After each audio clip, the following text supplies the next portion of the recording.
right, cool. Well, my name is Jeff Meyer. I've been an amateur radio operator for a little over 44 years, and I've done an awful lot with it. And what I wanted to do is to basically give you folks an idea of what amateur radio is, what hams do, how and where we do it. And if there's interest, we can talk to you folks about what the next steps are of going through the process and getting licensed or that kind of thing. But the first and most important thing to understand is amateur radio is a nonprofit entity. I mean, we are not allowed to take money. We are not allowed to broadcast music. Anything that would effectively compete with commercial radio stations is pretty much something we cannot do. But on the other side, we can do whatever it is that we want to do as long as we make sure that we follow the rules and regulations by Part 97, which is the FCC regulations associated with the amateur radio service.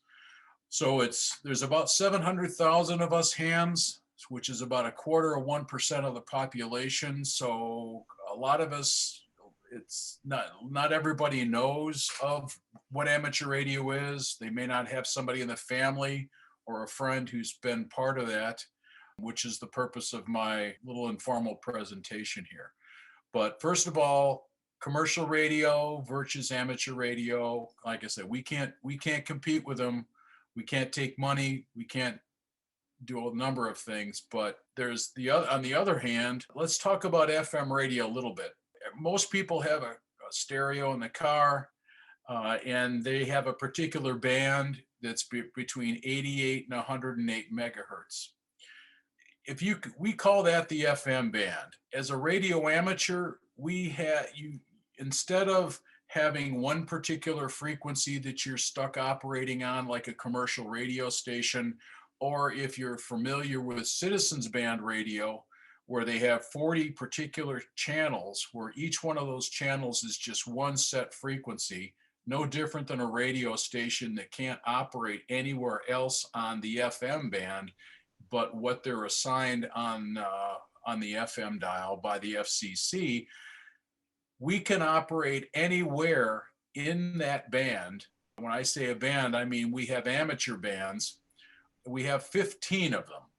So depending on the license that you hold, you can operate on any of those bands anywhere.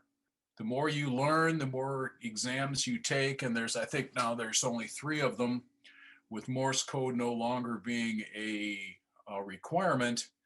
Once you get your license, you can operate anywhere in that area based on your license. One of the other things that's important for people to know is most folks understand that in the United States, FM stations like whether it's a police or whether it's fire or whether it's FM radio or airplanes, we all are assigned call letters. WKYC for channel 3, mine is K4DKW. And in the United States, there's basically the world got together back in about the 1920s and said, we have to have a way to identify all the radio stations. So they carved up the letters of the alphabet and numbers 1 through 9 and assigned them as what we call prefixes. Now, you know that with your radio and television stations, they start off with the letters K or W. The United States is also assigned the letter A and the letter N. Originally, they were used for government or military, but that's been expanded, which is why I have a different call. But either way, the entire world has a different set of call letters than we do. I'll give you an example. Italy is the letter I. France is the letter F. Britain is the letter M and the letter G. So stations that are licensed in those particular countries will have a unique, different starting letter than we will. And through that when you're listening to stations on the air by the prefix, which is the first couple letters of their particular call, you'll be able to identify where in the world they're located. VE3 is the third call district in Canada. I'm looking at my computer right now. DL is Germany. So when you're listening to shortwave or you're listening to an amateur radio, you'll be able to identify where these particular stations are located based on what their radio call begins with. One of the other questions that comes up is what language do we speak? Because that's a pretty common question. Although most of the world speaks English, and you do hear Spanish on the air, it's predominantly English, but also there's a little bit of abbreviations that amateurs use to help communicate certain situations. When you're a ham or you're getting on the air, you go to your particular band, you pick a frequency, you don't just start transmitting. It's courtesy to do what we call QRZ, which basically means I'm looking to use this frequency. Is this frequency in use? So you will ask a few times to see if anybody is already using that frequency, and if not, then you're free to clear to use it. If somebody comes up alongside you and you want, and maybe they're making a little bit of interference for you, sometimes if you ask them nicely, they'll move. Or the good part of it is you have a large area that you can operate in. So you may find yourself, it may be easier for you to move. So the good part of it is a ham, we're not stuck on a particular frequency. We're not stuck and on a particular band. We can move around as we choose and as we see fit based on how well our signals are getting out. So we talked about the language. We talked about Q signals. QRM is, I think, noise. QR Nancy is your signals going up and down. QTH is your location. So you'll hear a bunch of folks. Some folks will ask you what your QTH is. They'll ask you your name, things like that, to make that contact. The other thing that's important, especially important, is the kinds of transmissions and the kinds of communications that we do. We've all heard of Morse code. It's no longer a requirement, but there's an awful lot of folks that still use it. Good part of it is it's a skill. There's some very, very good Morse code operators. We call it CW, but there's a lot of good CW operators out there. And the other advantage of CW is the fact that it goes farther than voice, which is we call sideband or AM or FM. The CW signals go farther just because they do. They're operating at full power as opposed to sideband and voice, which will fluctuate based on your speaking into the microphone. Then there's the newest of the modes that we call them, which is called digital. And digital has a lot of advantages because right now, what I read was 75% of the activity on the bands are predominantly digital. And part of that is because signals go up and down in capability based on sunspots and interference and a number of other things.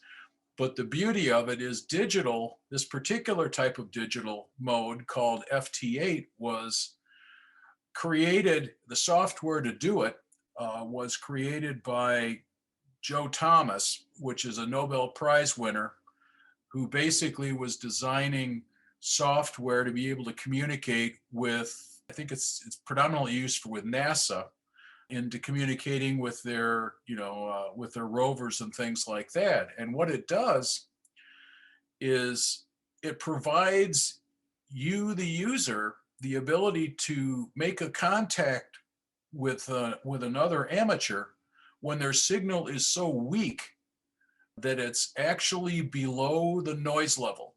You really can't hear it. So Joe Thomas was so helpful by offering this mode to us hams that I've been doing it now for going on about a year and a half, and I don't have a huge antenna, so we all have those kinds of challenges. But I was able through this particular mode to be able to work all 50 states 3 times over in about 150 countries when I wouldn't have normally had the ability to even hear them. Not only that, but the beauty of it is any of these modes are perfectly suited for folks that are handicapped. If you're talking about digital, you don't have to have the ability to hear to make a contact with another ham. And you physically, with some of the radios that we have now, you don't even have to have the ability of sight. Some of our equipment now physically will talk to you. It will tell you what frequency you're on. It will tell you how well your antenna is working, how many watts you're putting out in terms of power.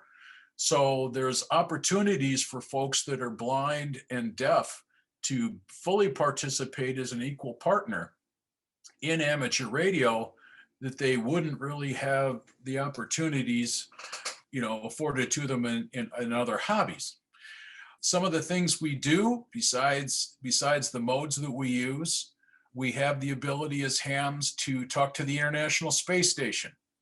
Requires some additional equipment and that kind of thing, but it happens all the time. We can use satellites.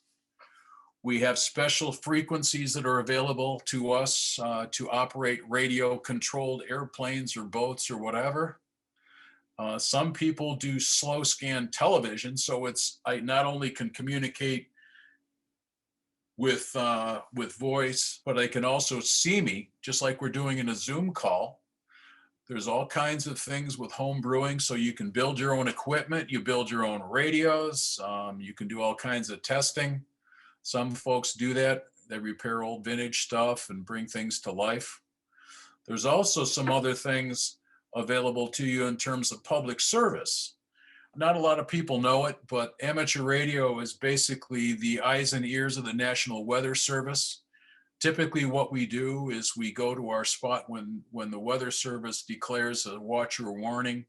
A lot of us will go to a particular location where we have good visibility, and we'll be able to relay any information to the Weather Service, whether it's wind speed, whether it's hail, whether it's funnel clouds, hail, and that kind of things. And we go through training to be that about every 2 years or so. They call that Skywarn. That's a pretty cool thing. We participate in contests, we earn certificates, and when we make contacts with other people in other countries, a lot of us will exchange what we call QSL cards. QSL is another one of those Q signals that we talked about that basically means the letter yes, but it also is a card. And it's evidence that you made the contact, and you can submit those cards or provide that as proof to earn certificates, to earn awards, and those kinds of things. 24/7 is another part of it is dealing with roundtables and nets. We have the ability to get on the air and talk about all kinds of things. There's groups that get together at certain times of the day or night and pass message traffic for people. When the hurricane season, we have a group of guys that get together on a particular frequency and relay information back and forth to boaters in the Caribbean to make sure they don't get themselves in trouble, or if they do, they have an outlet for the ability for them to report a problem, maybe if they can't get a hold of the Coast Guard on their own. So there's a group that does that. There's other groups that get together and talk about just about anything. So you've got that you can do. I've personally played chess over the air with a ham in New Jersey a few times.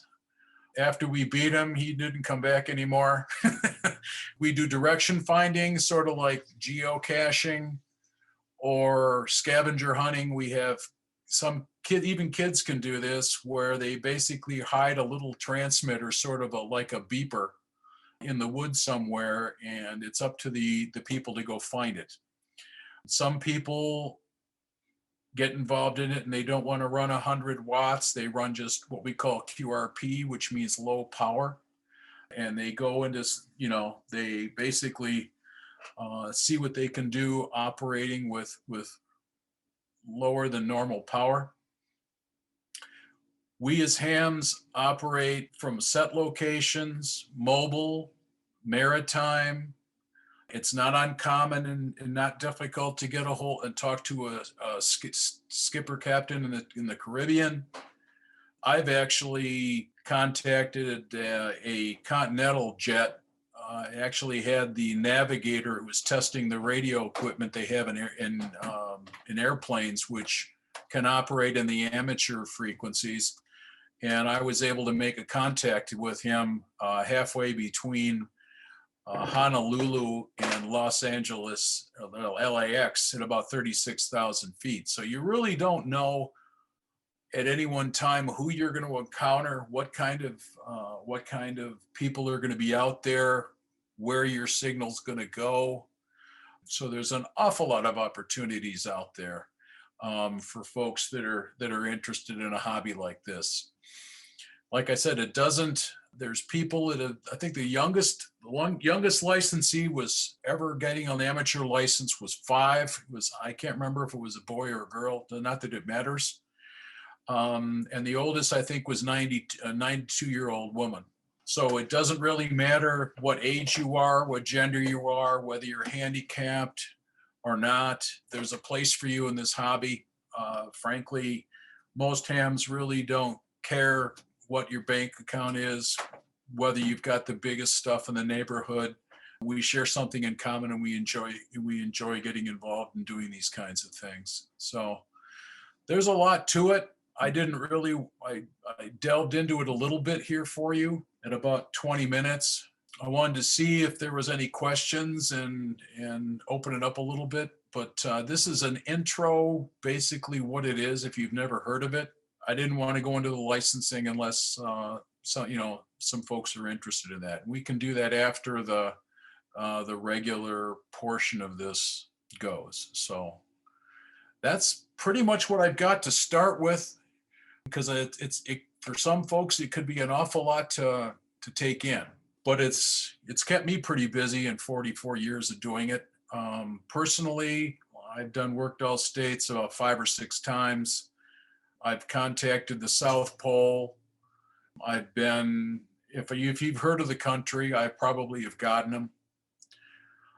And it's really been never a dull moment. So for me, it's a blessing to have found a hobby like this that keeps your attention as long as it has.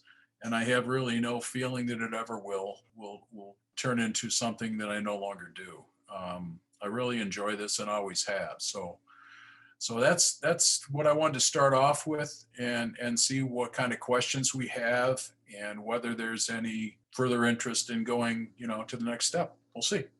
There was a question about, are there special features to help the blind and deaf? And then what are they? That's a pretty big question. If the question is basically how do I find out information in terms of becoming licensed, I could recommend talking to the folks at Handy Hams. Handy Hams was started by a ham that happened to be a speech therapist in Minnesota. And what he did is he sets up a ham radio camp for the handicapped up there in Minnesota, but they also have their licensing materials and a lot of information. They have a podcasts and they have a pretty busy website with things that they can help you along. Looking at the equipment, there are quite a few radios that do talk to you. So you really don't have to have the ability for sight. Some modes are a little bit harder to do without sight, but that by itself isn't a disqualifying factor. the best net control I ever had was blind. So frankly, there's so much capability out there. Now, if there's folks that are interested in doing, to maybe getting licensed, we can talk to them too. There's some unique resources available to them that are not available to the sighted community. Handyhams is one of them. So hopefully I answered that question to a suitable degree. That's a pretty big one. Are there local live classes available? And then how is the testing done? The testing, there are local clubs that offer testing.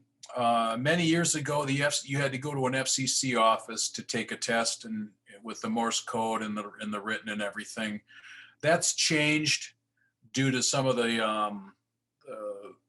costs that have cut back, the cutback costs associated with the FCC. So what they did is local clubs have people who are trained to be volunteer examiners. They're called VECs. And basically, most clubs have a VEC program where they have testing available. Most clubs don't do it every month. One club will do it 1 month, another club will do it the other month. So they bounce around a little bit, so it's capable for not having everybody go to one location. So there's some flexibility there. Most of the local clubs do offer that. I think I'm not an expert on the VEC program. There's a real nominal charge to take the test. You have to pre-register. I don't think they really, I'm not sure if they allow just people just showing up, walk-ins. But they have 3 of them in the room usually, and they have the full capability of being able to give any of the amateur exams. And you come in and you take your exam, you turn it in, and they can tell you right there or then if you passed. You don't have to wait 6 weeks or 12 weeks, what it used to be, for the FCC to basically tell you whether you made it or not. So a lot of that testing is done locally. There's plenty of opportunities online where you can practice. You can see where the test is. It's like the test to be a pilot. They published all of the questions and answers already.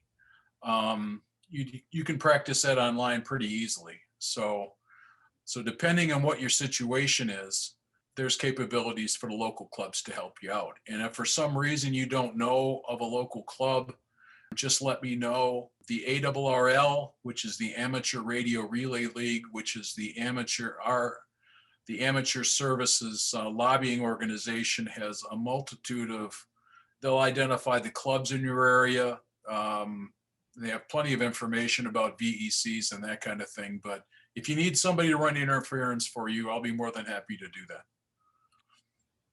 Jeff, this is Yeah. Bob McKenna, K8QXO. Uh-huh. Can I throw in a little information for you? Fire away. Sure. Okay.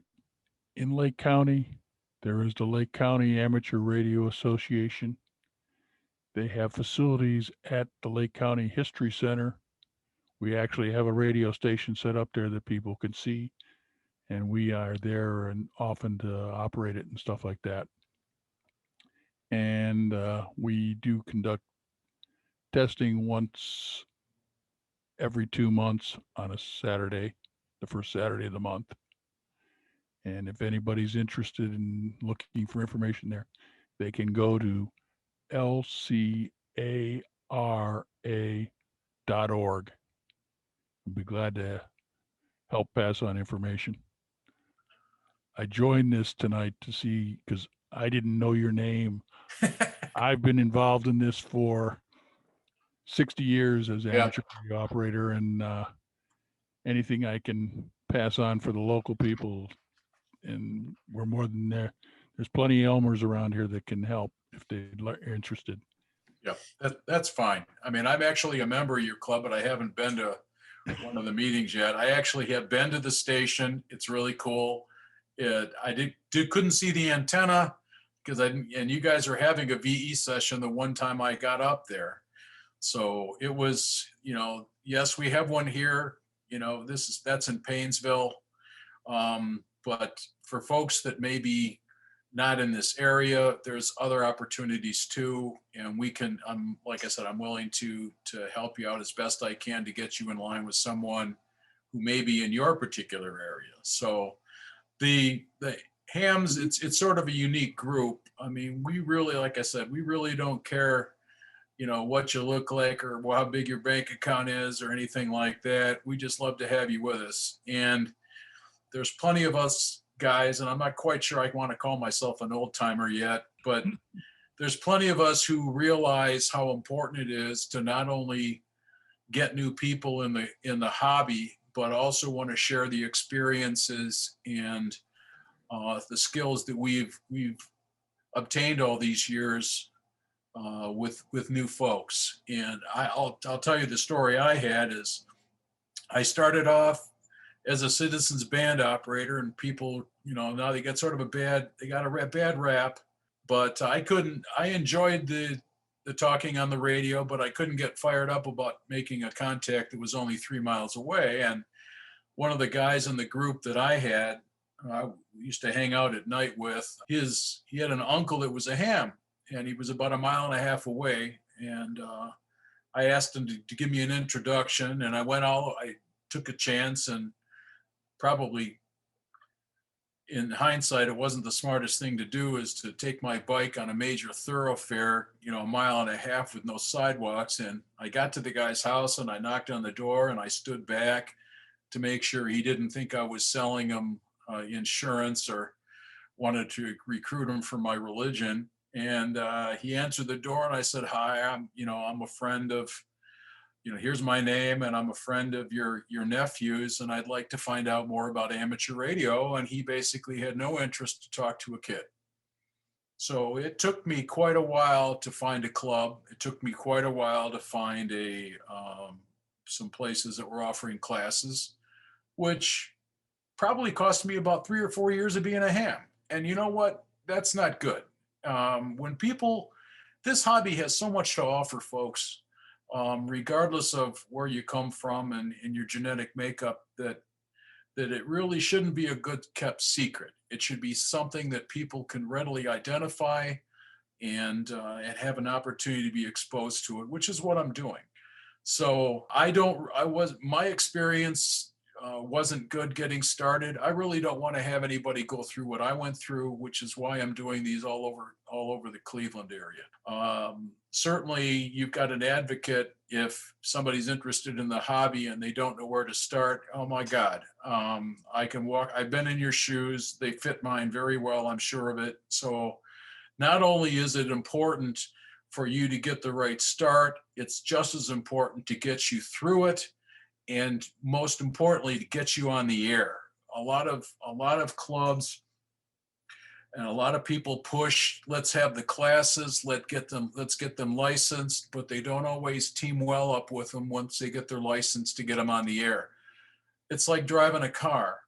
You went through the class, you got your license, now what do I do? There's more questions than there are answers. And we're all in this together. It's not an easy hobby.